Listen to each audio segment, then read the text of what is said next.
Blah, blah, blah, I want to suck your blood, blah. I'm joking.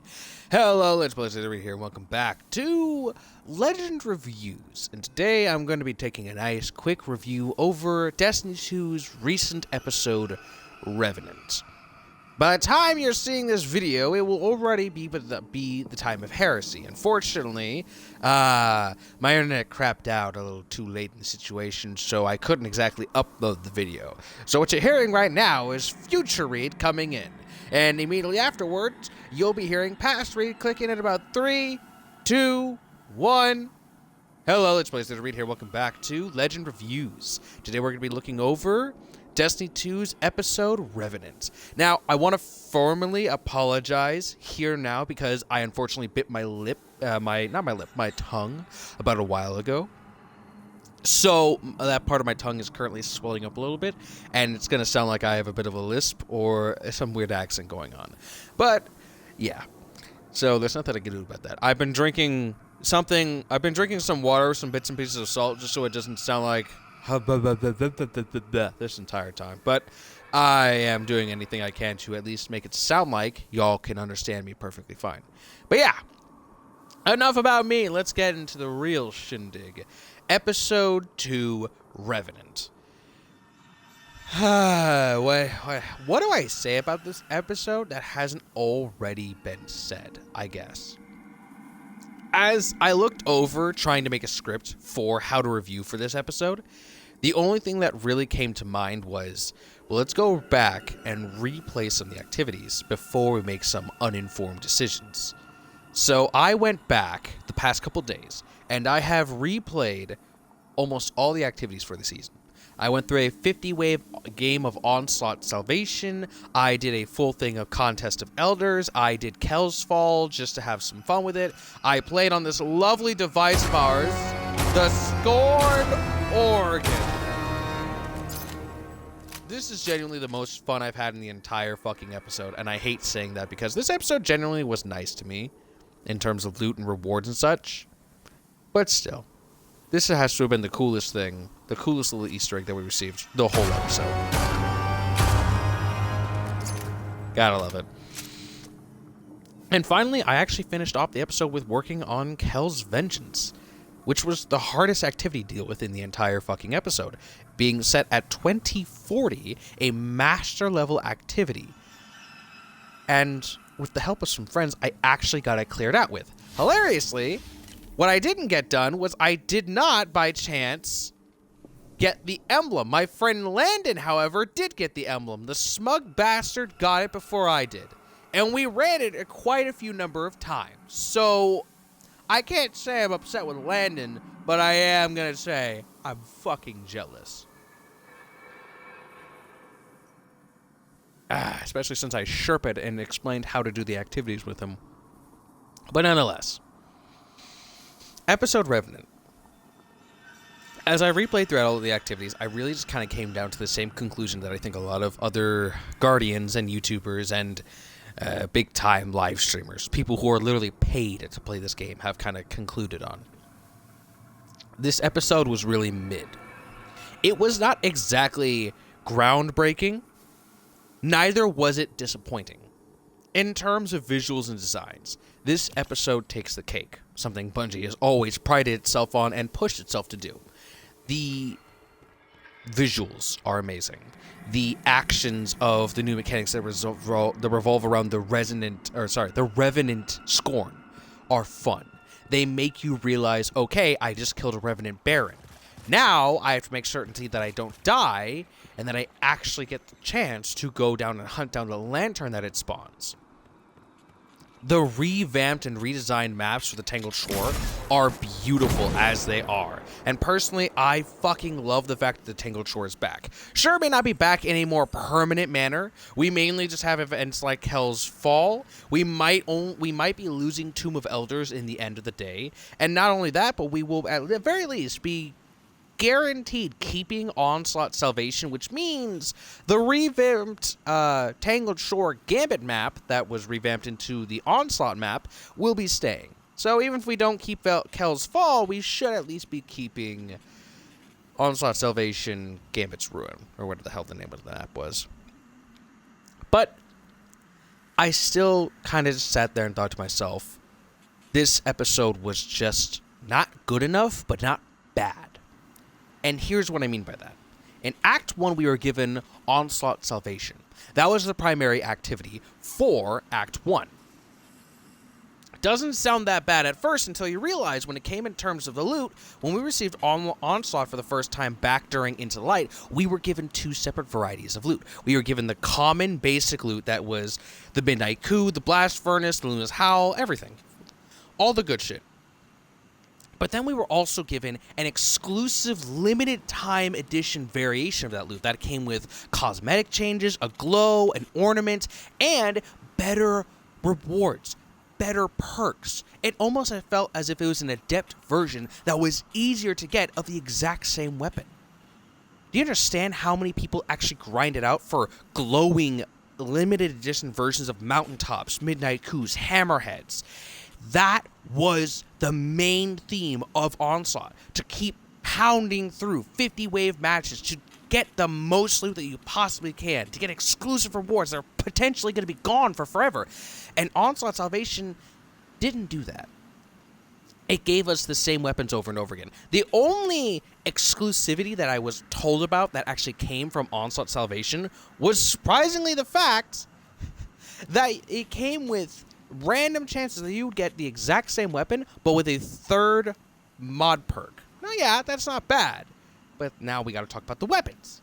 The weapons were just reused, remodeled, redesigned, remodded weapons of previous world drops. We got reused weapons like the Trust, like the right side of wrong, the wrong side of right, and hell, even the Dustrock Blues, one of the most common shotguns that dropped during Forsaken, one of the most commonly used shotguns that was used in the Crucible during Forsaken.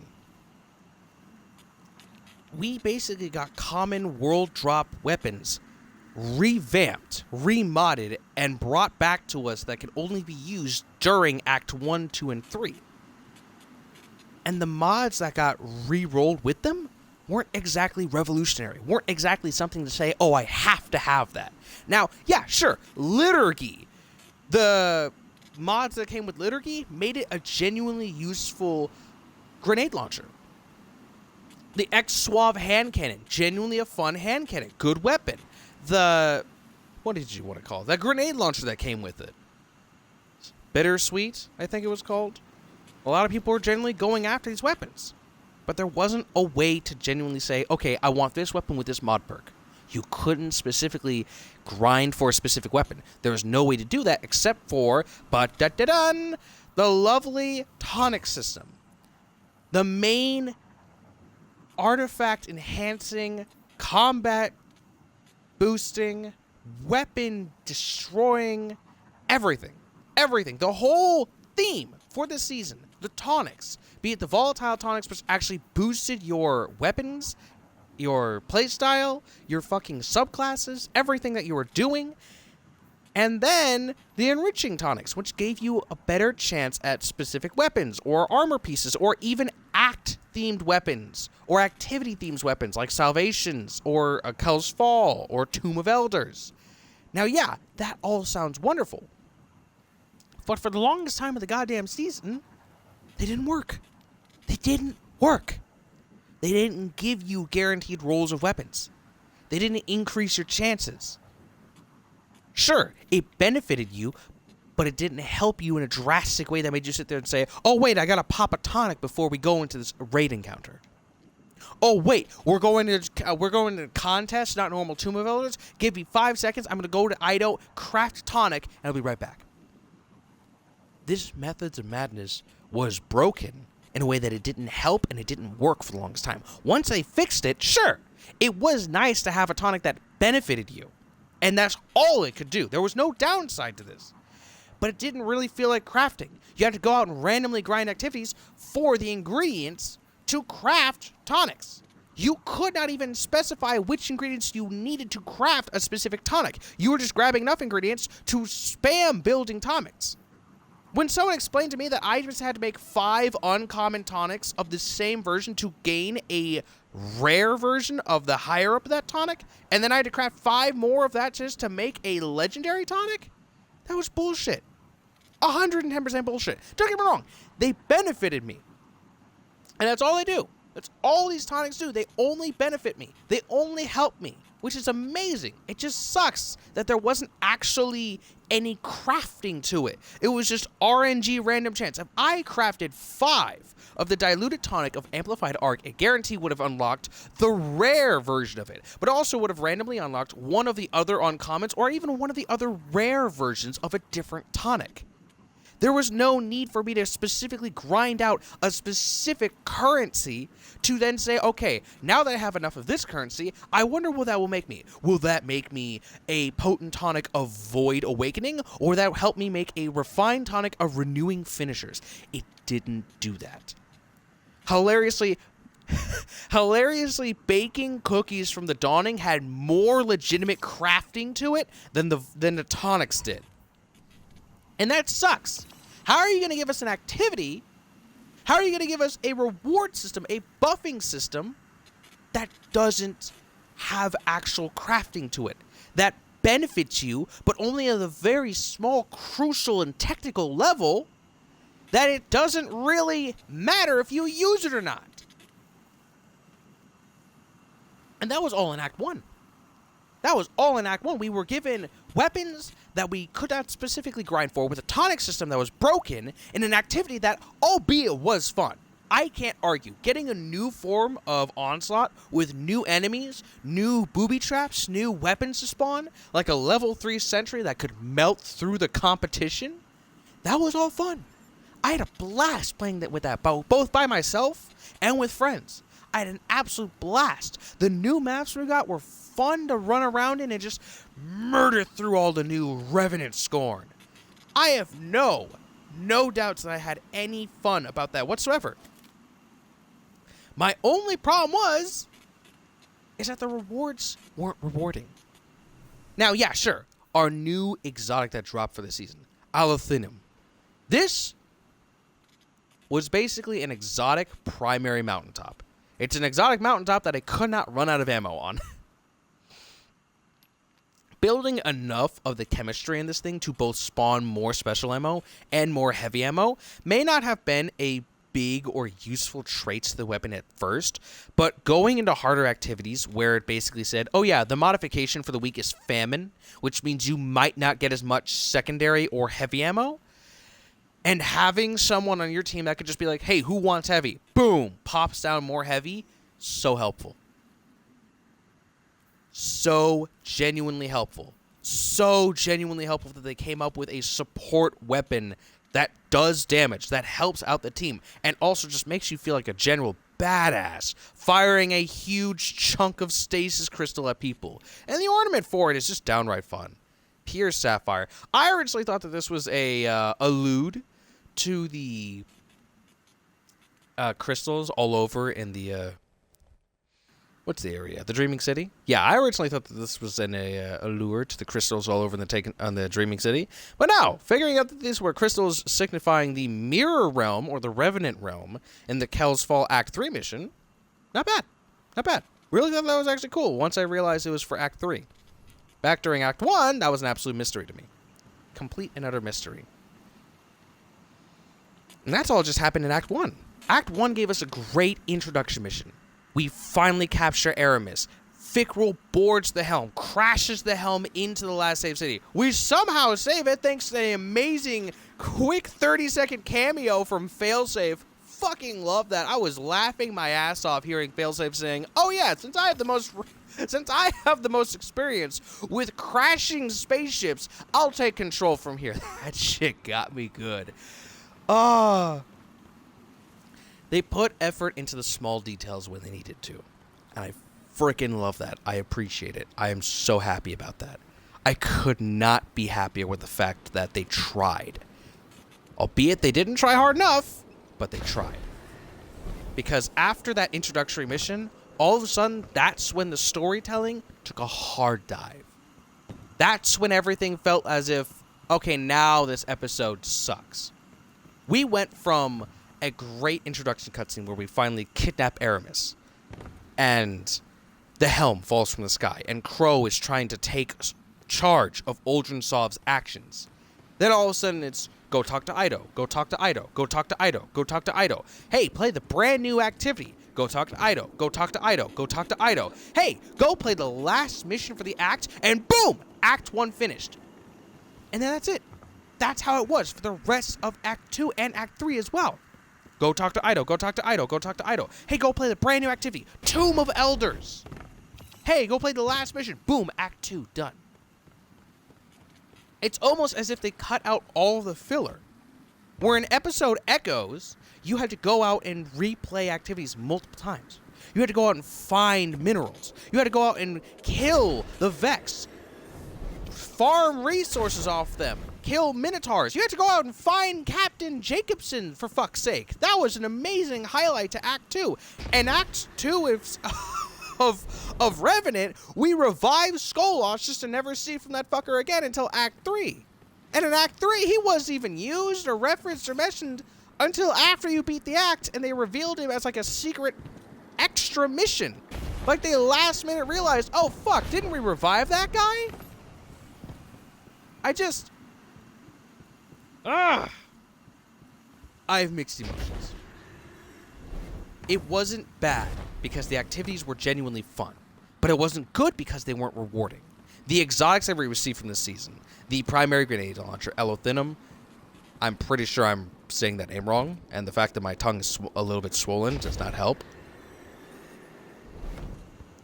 That was a fun grenade launcher. The secondary exotic shotgun, Slayer's Fang, that we received for taking care of the Kel's Fall exotic mission, a really fun exotic shotgun. The ability to slay people with this and then immediately see others in the area. Fun, amazing, lovely. Do you understand how much fun I had with this thing? Hunting down Revenant Scorn with a shotgun specifically designed for hunting them down. Having a vampire slaying shotgun and then hunting down vampires was the highlight of this season. This gun, unfortunately, is not going to do a shit ton of damage. But in all honesty, I don't care if it does. I don't care if this thing does an amazing amount of damage or a small amount of damage. This gun still slayed through certain bosses. I took this weapon into multiple runs of Kel's Fall. I did a shockingly scary amount of damage to the Hangman, to the Mad Bomber, to fucking the Trickster. Figuring out how much damage this gun did to the Trickster, I wasted an entire magazine against the Trickster at the very beginning, and it shortened up that beginning introduction boss fight so fucking quickly. Oh my god, I was so happy to know I could have just skipped through half that shit just by wasting an entire magazine of a single shotgun.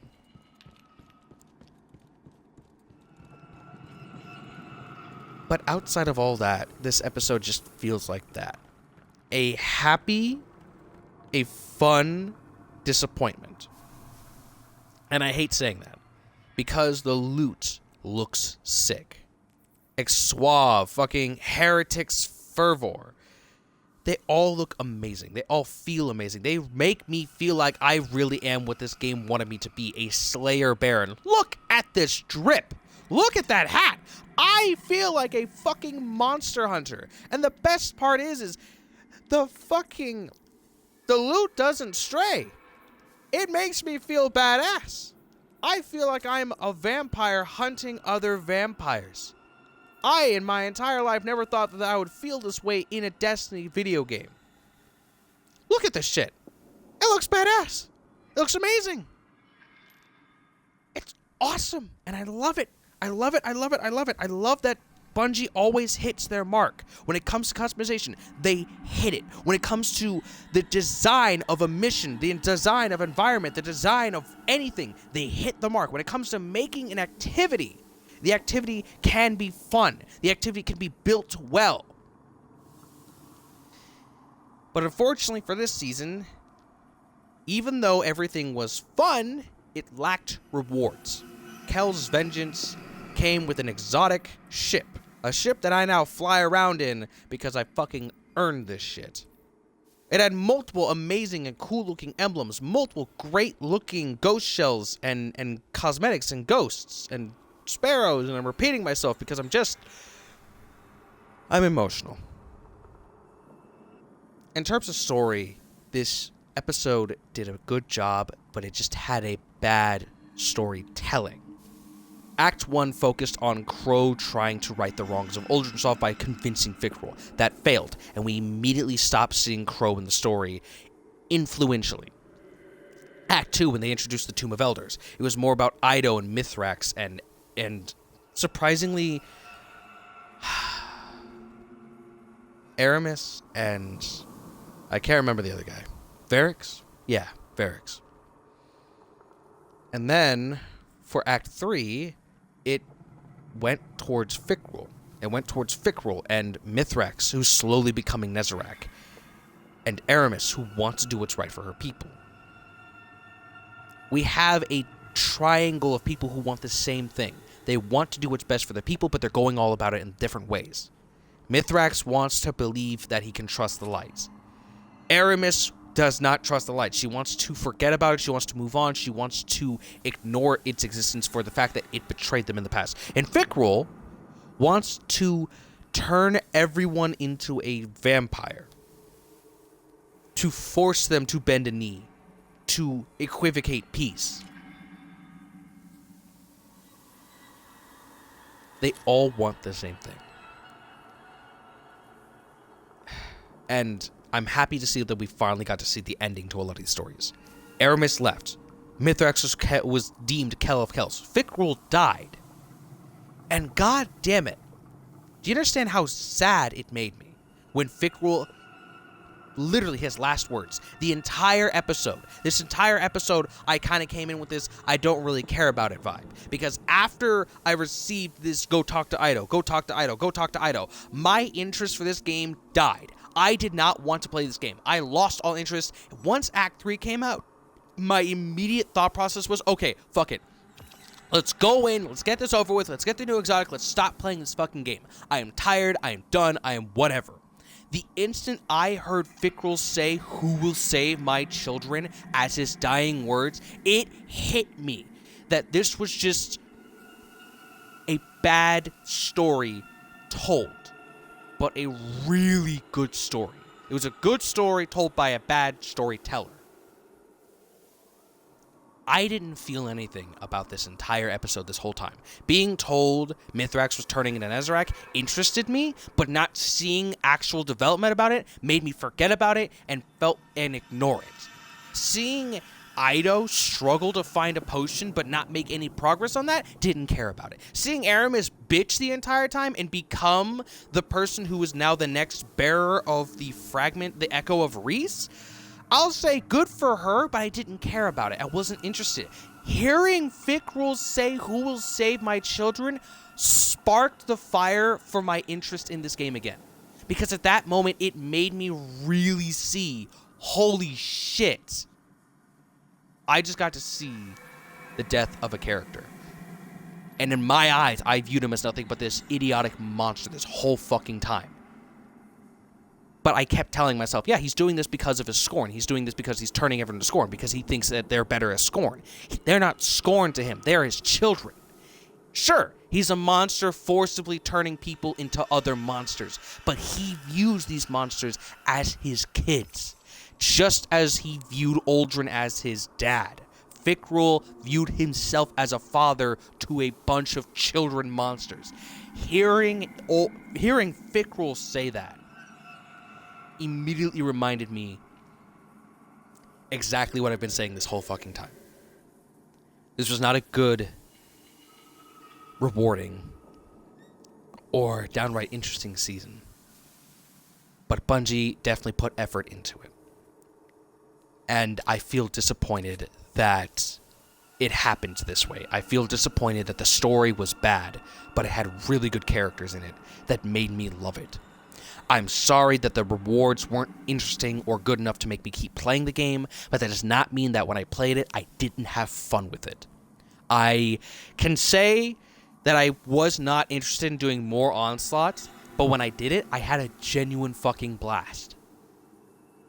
playing with the new machine gun, playing on brand new maps, going up against the Dread, going up against the Cabal, going up against the Scorn, going into games like Tomb of Elders. Oh my god, I wish that would stay. I wish that would stay. Because Tomb of Elders was genuinely fun to go back and blast through wave after wave of unexpected enemies. I don't know what's going to come next. I don't know who the final boss is going to be. I don't know what the next encounter is going to be. I don't even know what the next challenge is going to be. It felt like a randomized game mode. It felt like a strike that had different endings with different, I don't know, different everything. It felt like it had the same beginning, but a different middle and different end every time. And I wish that would stay. And Kel's Fall is a beautiful exotic mission. Going into the beautifully designed Revenant plane. The pink, the purple, the colors. The concept that was this dark, purple, almost airy vibe of an area. And then seeing these red lanterns everywhere. Genuinely gave me the vibe that this environment is changing. Not because it wants to, but because it's being fed on. It's being forced to. And I love it. So with that being said, I really just got to wrap this whole thing up by saying, again, the same thing that I've been saying this whole fucking time.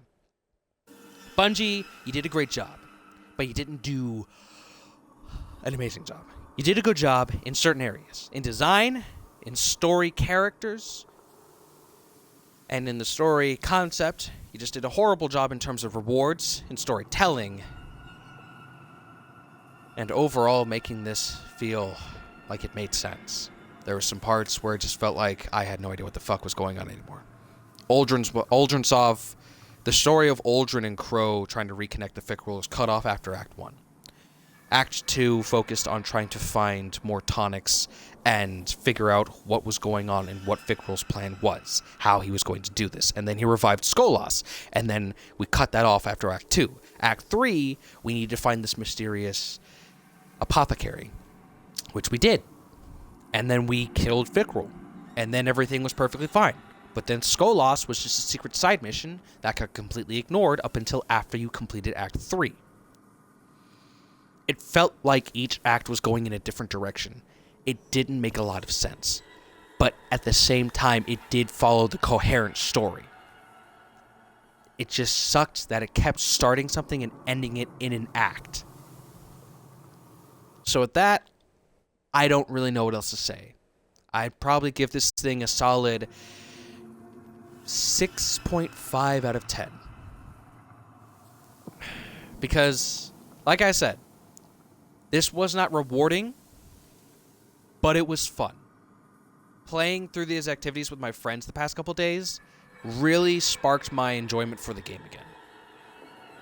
Because this wasn't just some simple hack and slash looter shooter.